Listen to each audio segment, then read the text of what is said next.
Assalamualaikum warahmatullahi wabarakatuh. Kami dari kelompok 9 akan menjelaskan tentang kepemimpinan dan budaya. Saya Dela Astirenita, NIM 180301136.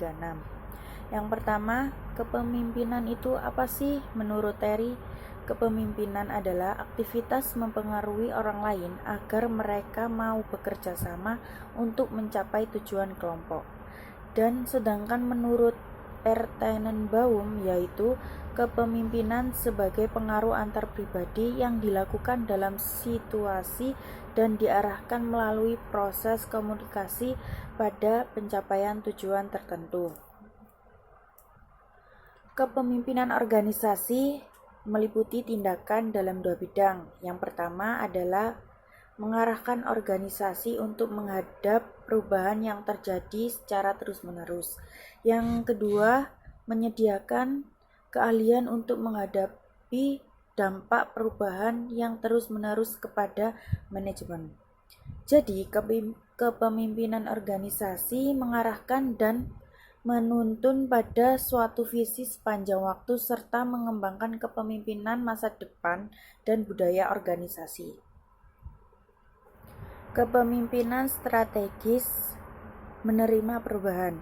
Tantangan kepemimpinan adalah mendorong komitmen di atas orang-orang dalam suatu organisasi serta para pemangku kepentingan di luar organisasi untuk menerima perubahan dan melaksanakan strategi yang ditujukan untuk memosisikan organisasi agar tetap sukses pada masa depan yang sangat berbeda. Para pemimpin mendorong komitmen untuk menerima perubahan melalui 3 kegiatan yang saling berhubungan, yaitu yang pertama, menjelaskan tujuan strategis. Yang kedua adalah membangun suatu organisasi, dan yang ketiga adalah membentuk budaya organisasi. Merekrut dan mengembangkan kepemimpinan organisasi yang berbakat. Hal yang paling mendasar atas tanggung jawab pemimpin dalam mengembangkan kemampuan operasional adalah dengan menjadi panutan bagi manajer-manajer yang lebih muda. Tujuan melakukan hal ini adalah untuk mencontohkan perilaku dan kebiasaan yang menjadi cara-cara yang inisiatif yang digunakan para manajer muda untuk menghadapi isu dan membuat keputusan. Selanjutnya akan dijelaskan oleh Mbak Faiko Elhima. Saya Faiko Elhima akan menjelaskan slide selanjutnya. Para pemimpin yang efektif berusaha untuk mengembangkan para manajer agar mengerti bahwa mereka memiliki banyak sumber kekuasaan dan pengaruh, yaitu yang pertama, kekuasaan posisi yang secara formal dibentuk berdasarkan posisi manajer dalam organisasi. Yang kedua, kekuasaan penghargaan yang tersedia ketika manajer memberikan penghargaan sebagai balasan untuk tindakan dan hasil-hasil yang diharapkan. Yang ketiga, kekuasaan informasi yang secara khusus mendapatkan akses dari manajer dan menjadi kendali terhadap pendistribusian informasi yang penting kepada para bawahan. Yang keempat, kekuasaan disiplin merupakan kekuasaan yang dilaksanakan melalui paksaan atas hukuman, kesalahan-kesalahan atau tindakan-tindakan yang tidak diinginkan oleh para bawahan dan manajer. Yang kelima, pengaruh ahli yang berasal dari keahlian seorang pemimpin dalam suatu bidang atau situasi tertentu. Yang keenam, pengaruh referensi yang berasal dari upaya memaksa orang lain untuk mematuhi pimpinan. Yang ketujuh, pengaruh teman sekelompok, yaitu para pemimpin dapat menggunakan pernyataan atau penguasaan dari para anggota tim dan perintah kepada tim sebagai suatu cara untuk memungkinkan pengaruh teman sekelompok untuk mempengaruhi para manajer guna dari hasil-hasil yang mereka produksi. Di slide selanjutnya, kita akan membahas tentang budaya organisasi. Apa sih budaya organisasi itu? Budaya organisasi adalah sekelompok asumsi penting yang dipegang bersama oleh anggota-anggota suatu organisasi Dan setiap organisasi pasti memiliki budayanya sendiri. Budaya suatu organisasi mirip dengan kepribadian seseorang. Asumsi yang dimiliki bersama oleh anggota-anggota suatu perusahaan mempengaruhi pendapat dan tindakan dalam perusahaan itu. Secara fundamental, anggota akan berkomitmen terhadap keyakinan dan nilai pribadi. Dalam hal ini, perilaku yang timbul akan menjadi penghargaan intrinsik bagi si anggota-anggota itu untuk mendapatkan kepuasan pribadi dan tindakan-tindakannya dalam organisasi, karena sesuai dengan kepercayaan dan nilai pribadi yang dimiliki. Slide selanjutnya. Dalam budaya organisasi, ada peran pemimpin dalam budaya organisasi, di mana pemimpin dan budaya dari organisasi yang dipimpinnya terkait satu sama lain, yaitu maksudnya, apa yang seorang pemimpin lakukan harus menunjukkan pengaruh pada budaya organisasi, baik akan memperkuatnya maupun untuk menunjukkan contoh standar dan sifat dari menjadi apa yang seharusnya. Yang kedua, membangun waktu dalam organisasi. Beberapa pemimpin telah bergabung dengan organisasi untuk waktu yang lama. Jika mereka berada dalam peran pemimpin untuk suatu waktu yang panjang, maka mereka para pemimpin dengan organisasi biasanya tertanam secara kuat budaya organisasi itu ke dalam diri si pemimpin itu. Terima kasih. Di sini saya akan melanjutkan slide ke-9. Perkenalkan, nama saya Ainun Faziatin dari NIM 180301085.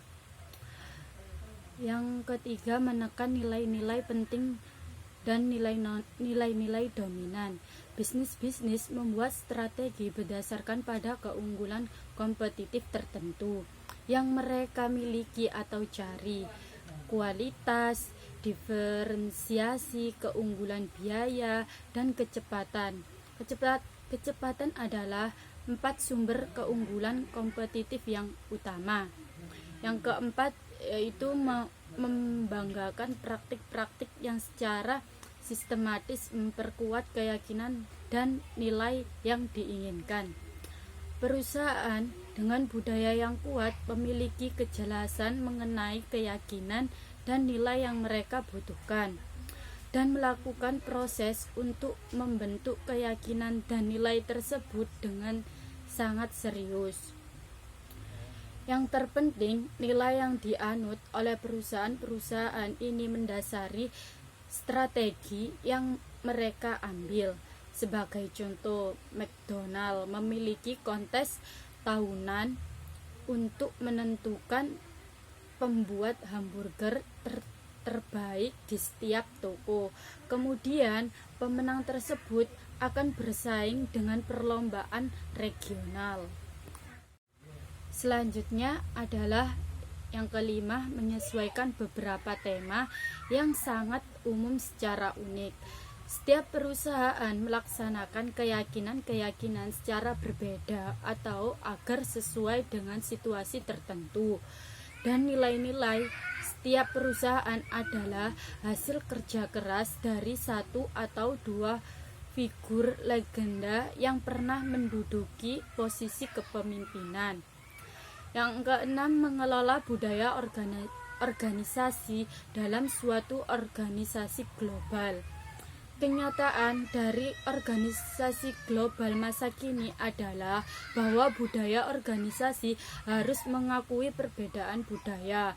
Norma sosial menciptakan perbedaan-perbedaan yang melintasi batas-batas negara yang mempengaruhi bagaimana orang-orang berinteraksi, membaca isyarat pribadi, dan saling berhubungan secara sosial. Yang ketujuh, mengelola hubungan strategi budaya. Para manajer merasa kesulitan untuk berpikir melalui hubungan antara budaya perusahaan dan faktor-faktor penting yang menjadi dasar dari strategi.